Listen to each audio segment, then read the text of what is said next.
Welcome back. Americans fleeing big cities in record numbers, with many preferring the suburbs during the coronavirus pandemic and with all of this social unrest. So what does this mean for the future of America's big cities? Author of The Liberal Invasion of Red State America, Kristin Tate, joins me now to talk about it. Kristin, good to see you again. Thanks for coming on. You know, first we had coronavirus, it was bad enough. Then adding insult to injury, you have this exploding crime rate, protests, looting. What do you make of all this?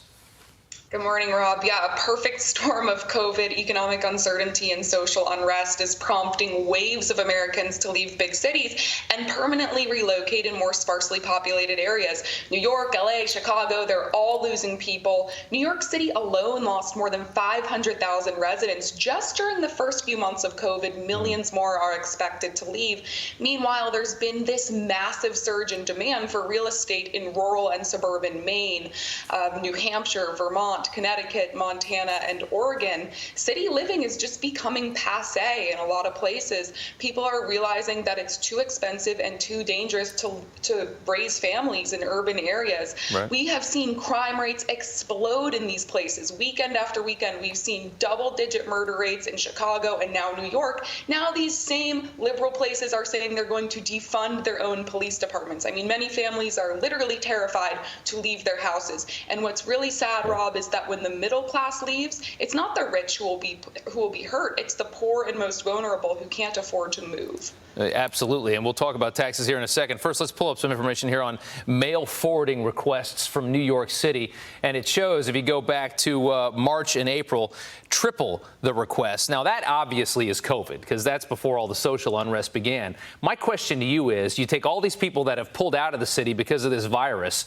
they're seeing the situation in these cities devolving.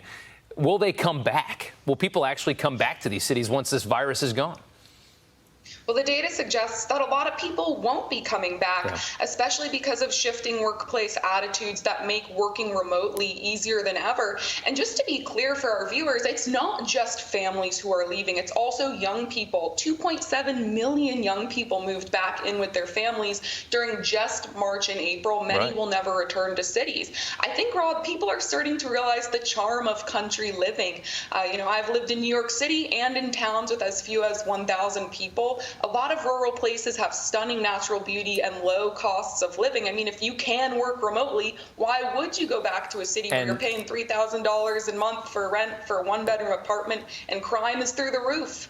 And then you got to think about taxes as well. I mean, with COVID, we've seen, the budgets are in a lot of trouble.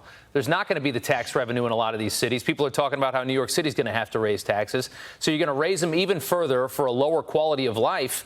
What's going to happen in these big cities that haven't had the revenue? If they start pumping up taxes for people already wanting to leave, it's going to just exacerbate the problem, right? That's right. It is so tragic what's happening in our nation's great cities. This is a trend, the urban exodus, that's been happening for quite some time as costs of living have increased in cities and quality of life has declined. But COVID really just accelerated the trend. And I expect it to get worse as corporations follow suit and leave as well. For many people, there is just no reason to stick around in these urban areas. And it's really sad because New York, Chicago, LA, these are all great cities.